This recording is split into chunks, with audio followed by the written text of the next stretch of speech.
It's a good hold. It seems strange that she would fall there, but hey ho. I think she was surprised on getting on the hole, and yeah, I'm not sure. So we see that Anak top for now.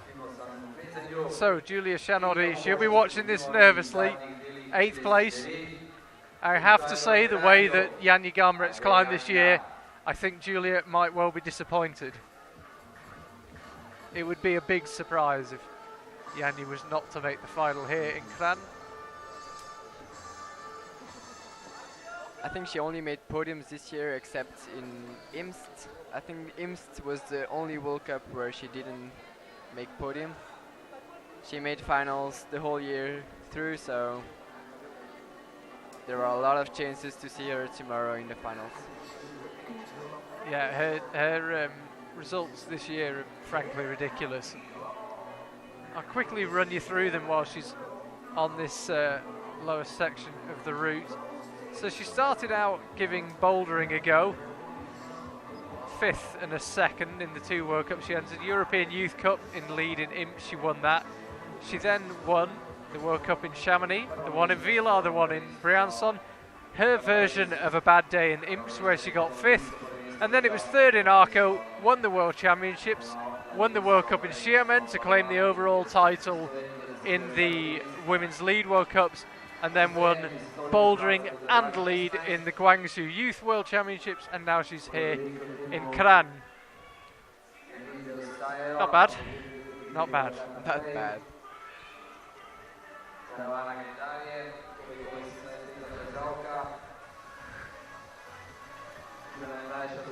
I can just tell you there's a very happy looking Hannah Schubert in front of our commentary position.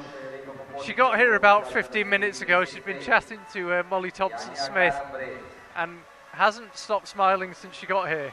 Yeah, I think she's happy. Well, Janja Garnbret's had a pretty perfect 2016 from start to finish. Hannah Schubert has had a perfect finish to 2016. And you can't wipe the smile off her face. So we will watch Janja. You have to say it would be a big surprise if we had anything to say other than she's doing just fine. But you never know.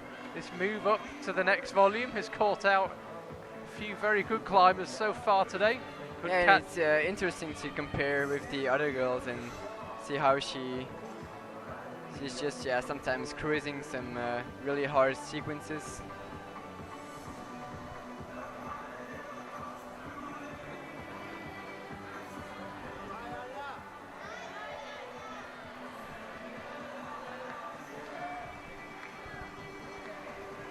No problems so far, including that move up to the hold I was just talking about. Let's see if she gets the next sequence right, where Mina and Anak had some problems with the sequence. She didn't really know which hand first. Oh, and she's trying another beta. That looked quite a risky way of doing it, and what's quite interesting, you might be able to hear the crowd clapping, but perhaps even at 17, they almost expect Janja's dominance. There's not been that much crowd reaction as she makes her way up this route. It's quite extraordinary, really. It's as if they're just kind of waiting for her to do it easily. They just expect her to top and but that move to the right that she did that we haven't seen the other climbers do, that looked quite a tricky move. It didn't look 100%. She's just making it harder. Yeah, that's it, yeah. No problem for her. But as we mentioned, count back to previous rounds has been a big factor in quite a few of the Women's World Cups this year.